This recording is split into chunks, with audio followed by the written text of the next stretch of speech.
ખેડૂત મિત્રો, આપણે અહીંયા ટૂંકી પણ બહુ અગત્યની માહિતીઓ સમજતા જઈએ છીએ.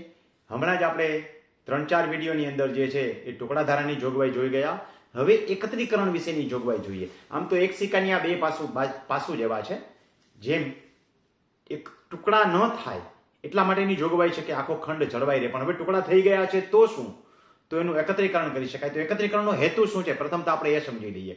કોઈ પણ જ્યારે કાયદો લાવવામાં આવે ત્યારે એનો હેતુ હોય. તો એકત્રીકરણનો મૂળભૂત હેતુ એ છે કે એકથી વધારે ટુકડા પડી ગયા હોય તો એને ટુકડા થતા બચાવીને પાછો અખંડ એક નવો બ્લોક બનાવવા માટેની જોગવાઈ છે. એટલે કે જમીનમાં વિભાજન થઈ અને ટુકડાનું દૂષણ જે છે એ દૂર કરવા માટેની આ જોગવાઈ છે. એક જ માલિકના વેરવિખેર ટુકડાઓ પડ્યા હોય તો આખા ભેગા કરી અને એક કરી શકાય, એટલે એકત્રીકરણની જોગવાઈ છે. એકત્રીકરણ થવાની મંજૂરી મળી જવાથી ખેતીનો ખર્ચ બચી શકે. એટલે કે માનો કે ખેતી છે એ સેઢાપાડાની અંદર જગ્યા વેચાયેલી રહેતી હોય, એકત્રીકરણ થઈ જાય તો લાંબા શાહ આખા બને તો આખું કામ જે છે સરળતાથી થઈ શકે. ઉપરાંત સુધારેલી પદ્ધતિ અપનાવી શકાય. દાખલા તરીકે નાના નાના ટુકડા હોય તો તમારે બળદથી કે હાથથી જ ખેતી કરવી પડે. હવે હાથના ઓજારના સાધનથી શું થાય? રાપ મારવી છે તો હાથ રાપડીથી કેદી મારી શકાય?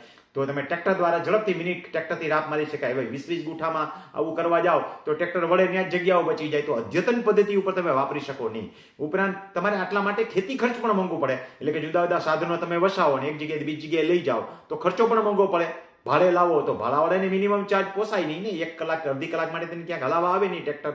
તો આવા અનેક હેતુથી સુધારેલી પદ્ધતિ અપનાવી, ખેતી ખર્ચ બચાવવું, જમીનને શેઢાપાડામાં જતી બચાવવી અને ખેડૂત જે છે કંઈક બે પાંદડે થાય એ હેતુથી પણ એકત્રીકરણની યોજનાઓ લાવવામાં આવી છે. સરકારે બે રીતે એકત્રીકરણ કરી શકે, બરાબર સમજી લેજો. આપણે એકત્રીકરણ માગીએ ત્યારે અને સરકાર ઈચ્છે, આમ તો જો કે બહુ ઈચ્છતી નથી, પરંતુ ઈચ્છે તો કાયદામાં જોગવાઈ છે કે ગામ, તાલુકા, મહોલના જે ભાગની અંદર એકત્રીકરણની યોજના દાખલ કરવાની થતી હોય ત્યાં કલમ 15 નીચે એક જાહેરનામું એટલે ગેઝેટ પ્રસિદ્ધ કરી શકશે. જોકે આ જોગવાઈ કાયદામાં જ છે. તમને બતાવી દઉં, નહીતર વિશ્વાસ નહીં બેસે કે આવી જોગવાઈ નથી એમ. અહીંયા વાંચો, ગેઝેટ પ્રસિદ્ધ કરી અને કરી શકાય એવું સ્પષ્ટ વંચાય છે.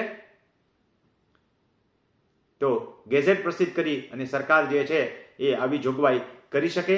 તો એવી જોગવાઈ જે છે રાજ્ય સરકાર એકત્રીકરણની લાવે ત્યારે એકત્રીકરણ અધિકારીની નિમણૂક થાય. મેં તમને હમણાં જે ફોટો બતાવ્યો ને એમાં જોગવાઈ છે કે એકત્રીકરણની અધિકારી, તમે વાંચી પણ શકશો કે એકત્રીકરણની અધિકારીની નિમણૂક કરે, ગામ સમિતિ સાથે મસલત કરે અને આખો નવા પ્લોટ કેવી રીતે તૈયાર કરી શકે એના માટેની આખી ભલામણ કરે.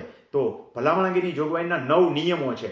એ પણ તમે જુઓ કે એ કમિટી જે છે એને ભલામણ કરશે અને આ 9 નિયમોના આધારે જે છે એ આખી એકત્રીકરણની યોજનાઓ કમિટી જે છે એ આખી ભલામણ કરશે.